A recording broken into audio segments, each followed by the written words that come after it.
Praise the Lord. Praise the Lord. Praise the Lord. Hallelujah. Hallelujah. Hallelujah.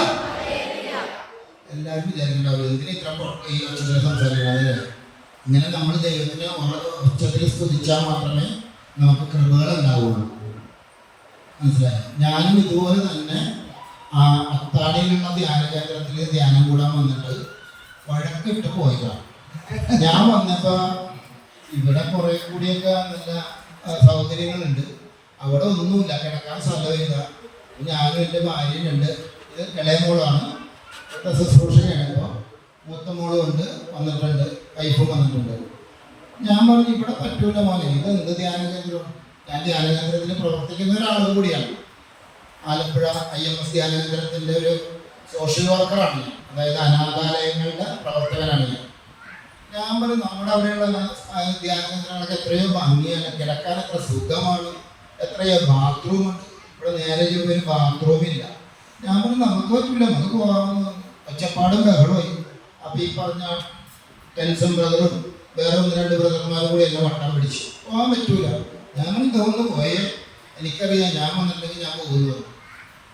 പിന്നെ അത് കഴിഞ്ഞ് അവർക്ക് ഒരു കണക്കിന് പിടിച്ചു നിർത്തി. ആദ്യത്തെ ദിവസം കഴിഞ്ഞ് 2ാമത്തെ ദിവസം കഴിഞ്ഞു.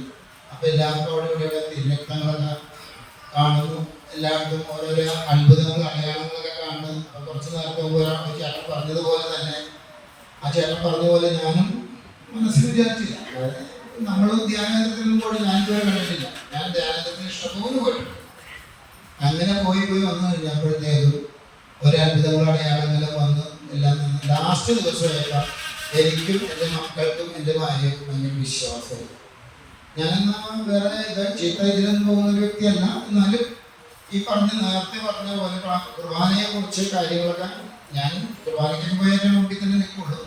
എന്നാലും കുറേ കൂടിയൊക്കെ കാര്യങ്ങൾ മനസ്സിലാക്കാറുണ്ട്. കുർബാനയൊക്കെ നല്ല ക്ലാസ് ആയിരുന്നു, നല്ലതുപോലെ ചെയ്യാനൊക്കെ ഇവിടെ വരുമ്പോൾ നമുക്ക് കുർബാന എന്താണെന്നും കുർബാനയെ കുറിച്ചുള്ള കാര്യങ്ങൾ വ്യക്തമായിട്ട് നമുക്ക് മനസ്സിലായി.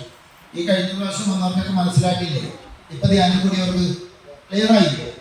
ഇത് ഒരുമാതിരിപ്പെട്ട പള്ളികളിലും, പള്ളികളെ പറ്റപ്പെടുന്നല്ല, അച്ഛന്മാരെ നമുക്ക് പറഞ്ഞു തരണം. എല്ലാവരും കുർബാനയ്ക്ക് വരുമ്പോൾ പകുതി കഴിഞ്ഞ് പ്രസംഗം കഴിഞ്ഞൊക്കെയാണ് നമ്മൾ കയറി വരണം, അല്ലേ? ഇവിടെ പോയി കുർബാന കാണാൻ പോയി, കുർബാനയ്ക്ക് പങ്കെടുക്കാനല്ല, കുർബാന കാണാൻ പോയി എന്ന് പറഞ്ഞ പോലെ. അപ്പോൾ ഈ ധ്യാന കേന്ദ്രത്തിൽ വന്നപ്പോൾ എനിക്ക് എൻ്റെതായ കുറേ മാറ്റങ്ങളുണ്ടായിരുന്നു. ഞാനിപ്പോൾ ബ്രദറുമായിട്ട് ഇടയ്ക്കിടയ്ക്ക് ബ്രദറിനോട് സംസാരിക്കും, ടെൻഷൻ ബ്രദറിനെയും ഇടയ്ക്കിടയ്ക്ക് വിളിക്കാറുണ്ട്.